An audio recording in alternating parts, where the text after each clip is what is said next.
Hey folks, welcome back to Jerome Bee Farm and Homestead. It's in the second week of September and going to go around. It's time to check our hives and make sure they feel right as far as how heavy they are, and you can make it through winter with enough food stores. So what I like to do is I get behind my hive, I grab the back end, break it loose from it. It'll kind of be stuck to the stand, break that loose and get a feel of it. And it should feel like you're lifting 45, 50 pounds, which would mean your whole hive probably weighs a little over 100. That's for a double deep, and that's kind of what you should feel. And as you go down the line, you can feel the differences in them. And when you come to one that you notice it's really light, it's basically the weight of the bees plus the woodenware. There's like not hardly any stores in there. Those are the ones you really want to focus on. Get the feed on them, get as much as you can in there before it starts getting cold on you, and that they can have food to live off of to get them through winter. And those specific hives, you really need to pay attention to them. The first thing coming out of winter, like late winter, check them again. Put solid sugar blocks on them that time of year, because you can't put liquid in your hive when it's cold. So then you can do that with solid sugar, put a shim in the top and get blocks on top of them, and you can actually save a hive like that. So today I'm going to go around every hive and check them out and see what they weigh by feel. And every year I do this, I set up my little pad here. I don't use my big notepad with every hive, and I just write down a number for every hive, and I'll put LMH or medium heavy or MH, whatever, for every hive. I'm going to go through and I'll put a dash through the ones that are failed or not there, so I don't accidentally write the weight in the wrong spot. And then I can use this to come back, get my top feeders on, and get them set up and get them feeding. So I'm a little bit behind the curve. I should have been doing this at least a week ago, but that's a whole nother story. So let me get going on this. Let me get these marked, and I'm going to go around and film, and then I'll show you my results here in a little bit.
Okay, so here's what we've got. So I would say 2023 fall is much better than 2022. Last year I had multiple L's where they were light. The worst I have is medium light. I do have one light over here that's a single, and I'm already feeding it. So several heavies and medium heavies.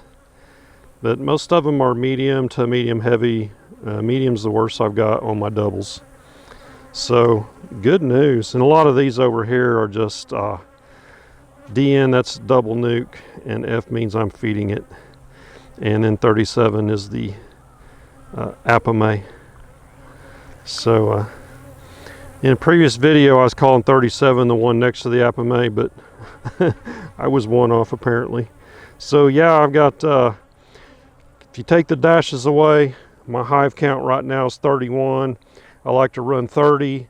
So this spring was just a boom, man. It took off after being such a bad spring and all the death in the bees from starvation. They really kicked it in and did good. Yeah, so for this year, I'm super pleased with where I'm at right now, considering where I came from. I started 16 hives coming out of winter, and then I had the incident with it's 3 or 4 hives that over half the hive just died because of starvation, with all the drought coming out of the fall, coming out of winter, drought, then torrential rains for a long time. The hives brooded up and they had all that population in there, and they couldn't fly, they couldn't collect nectar, so their population outran what they could collect, so they just starved out. It was a bad deal. Just piles of dead bees. I've never seen anything like that. But yeah, so right now hive count's at 31. From 16 to 31. At one point I was up to 36, 37. I gave one hive away this year to a little boy, and I also sold one nuke. I could have sold another nuke, but it's getting a little late, so I chose not to contact that person and say, yeah, I got a nuke ready for you. It was just too late in the year, and when I sell a nuke, I want that thing to do good and be successful. So I still got that hive over there. It may get sold next year. So some of those overwintered nukes, I'm going to have to make space for next spring. So if they survive the winter, I'm going to sell those as overwintered nukes and purge them out of my inventory. And then when spring comes, if we have another good spring, I can fill in all my blanks and have enough nukes to sell a few maybe. So that is it for the video. That's how I do it. So these ones that are medium light, I will probably put a frame feeder on them, or a top feeder on them, just for general purposes.